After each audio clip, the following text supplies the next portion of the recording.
Hello बच्चों, आज की वीडियो में हम लोग बात करेंगे वर्तमान में कौन क्या है। और ये सन 2022 की लेटेस्ट लिस्ट है। इसके आधार पर आपको आसानी से पता चल जाएगा कि मौजूदा समय में कौन किस पद पर आसीन है।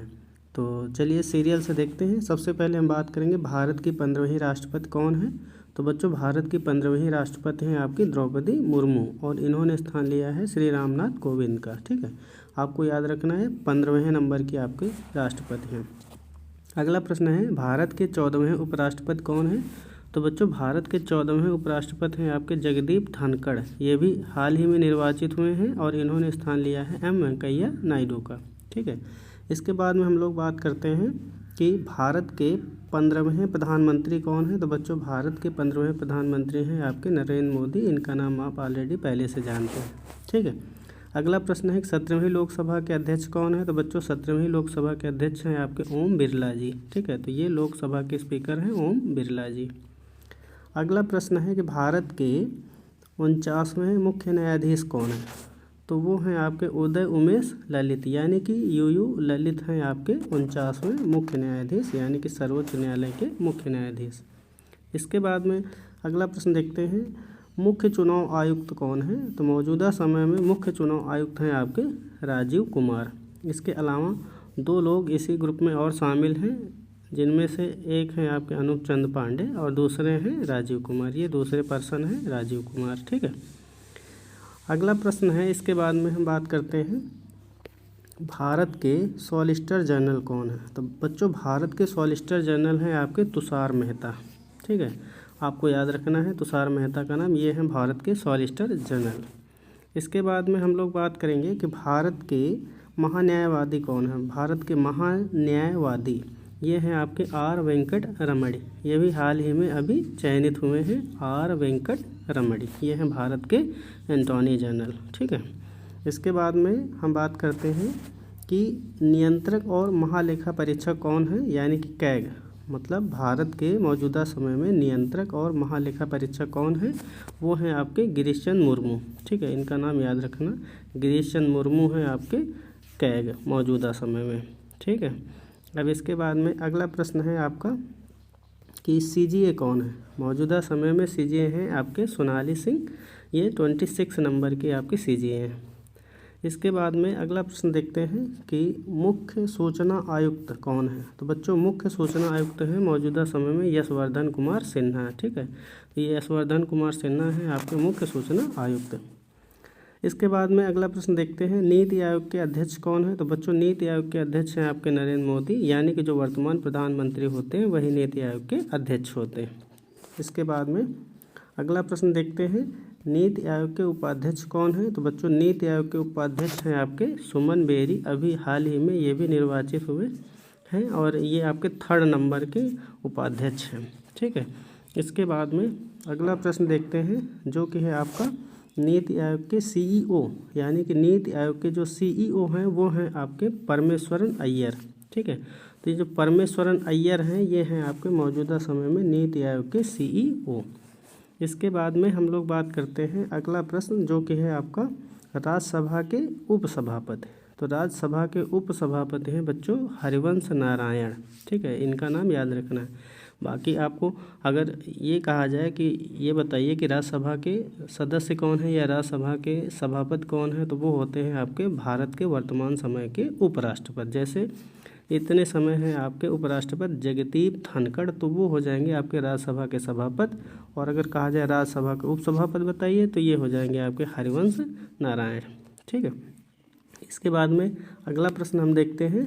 ये आपका अगला प्रश्न स्क्रीन पर, लोकसभा के महासचिव कौन है। तो लोकसभा के महासचिव हैं मौजूदा समय में उत्पल कुमार सिंह। ठीक है, राज्यसभा के अगर महासचिव पूछा जाए तो राज्यसभा के महासचिव हैं आपके पीसी मोदी। तो ये जो पीसी मोदी हैं ये आपके राज्यसभा के महासचिव हैं। इसके बाद में अगला प्रश्न है कि राष्ट्रीय सुरक्षा सलाहकार, यानी कि भारत के राष्ट्रीय सुरक्षा सलाहकार कौन है मौजूदा समय में। तो वो हैं आपके अजीत डोभाल। ठीक है, ये अजीत डोभाल जो हैं ये भारत के राष्ट्रीय सुरक्षा सलाहकार है ना। अगला प्रश्न है उप राष्ट्रीय सुरक्षा सलाहकार कौन है। तो उप राष्ट्रीय सुरक्षा सलाहकार हैं आपके विक्रम मिश्री। तो इनका भी नाम आपको याद रखना है। तो ये हैं उप राष्ट्रीय सुरक्षा सलाहकार, और राष्ट्रीय सुरक्षा सलाहकार हैं आपके अजीत डोभाल।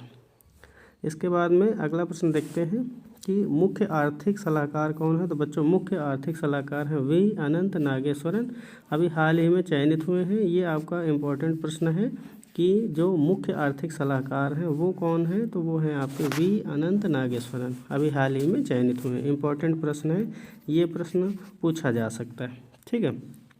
अगला प्रश्न है कि 15वें वित्त आयोग के अध्यक्ष कौन है। तो 15वें वित्त आयोग के अध्यक्ष हैं बच्चों NK सिंह।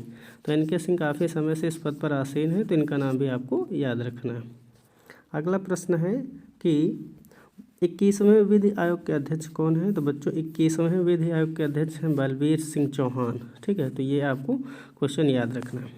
अगला प्रश्न है भारतीय रेल बोर्ड के अध्यक्ष कौन है। तो बच्चों भारतीय रेल बोर्ड के अध्यक्ष हैं विनय कुमार त्रिपाठी। इसके बाद में देखते हैं अगला प्रश्न कौन सा है। तो अगला प्रश्न है राष्ट्रीय मानवाधिकार आयोग के अध्यक्ष कौन है। तो बच्चों राष्ट्रीय मानवाधिकार आयोग के अध्यक्ष हैं अरुण कुमार सिंह। तो इनका नाम आपको याद रखना है कि ये जो राष्ट्रीय मानवाधिकार आयोग के अध्यक्ष हैं ये हैं आपके अरुण कुमार सिंह, ठीक है। अब इसके बाद में हम लोग बात करते हैं 25 नंबर पर जो आपका क्वेश्चन दिया गया है कि अल्पसंख्यक आयोग के अध्यक्ष कौन है। तो अल्पसंख्यक आयोग के अध्यक्ष हैं बच्चों इकबाल सिंह लालपुरा। ये भी इम्पोर्टेंट क्वेश्चन है कि जो आपका अल्पसंख्यक आयोग के अध्यक्ष हैं वो आपके इकबाल सिंह लालपुरा हैं, ठीक है। अगला प्रश्न है OBC आयोग के अध्यक्ष कौन है, यानी कि अन्य पिछड़ा वर्ग आयोग के अध्यक्ष वो हैं आपके भगवान लाल साहनी। तो ये जो भगवान लाल साहनी हैं ये हैं OBC आयोग के अध्यक्ष, तो इनका भी नाम आपको याद रखना है। इसके बाद में ये है आपका अगला प्रश्न कि ST आयोग के अध्यक्ष कौन है। तो ST यानी कि अनुसूचित जनजाति आयोग के अध्यक्ष हैं आपके हर्ष चौहान, ठीक है। तो हर्ष चौहान का नाम याद रखना है। और अगर अनुसूचित जाति यानी SC आयोग के अध्यक्ष पूछा जाए तो SC आयोग के अध्यक्ष हैं आपके विजय सापला।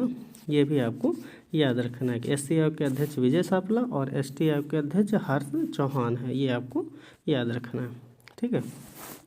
इसके बाद में अगला प्रश्न है कि राष्ट्रीय महिला आयोग के अध्यक्ष कौन है। तो ये आपकी हैं रेखा शर्मा, काफ़ी समय से इस पद पर आसीन है रेखा शर्मा। तो राष्ट्रीय महिला आयोग के अध्यक्ष हैं आपकी रेखा शर्मा। इसके बाद में क्वेश्चन नंबर 30 है कि UPSC के अध्यक्ष कौन है, यानी कि संघ लोक सेवा आयोग के अध्यक्ष कौन है। तो ये हैं आपके मनोज सोनी, ठीक है। तो मनोज सोनी हैं आपके UPSC के अध्यक्ष। इसके बाद में हम लोग बात करते हैं SSC के अध्यक्ष कौन है। SSC के अध्यक्ष आपके S किशोर हैं, ठीक है। CBSC के अध्यक्ष हैं आपकी निधि छब्बर, यानी CBSC के जो अभी अध्यक्ष हैं आपकी निधि छब्बर हैं। और इसके बाद में हम लोग बात करते हैं कि NCERT के नए निदेशक कौन बनाए गए हैं। तो बच्चों NCERT के नए निदेशक बनाए गए हैं दिनेश प्रसाद सकलानी, ठीक है। और UGC के नए अध्यक्ष आपके बनाए गए हैं M जगदीश कुमार।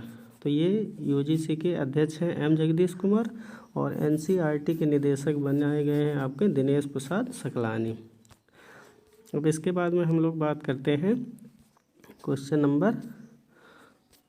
नंबर आपका 36 जो कि है NCLAT के अध्यक्ष कौन है। तो बच्चों NCLAT के अध्यक्ष हैं अशोक भूषण।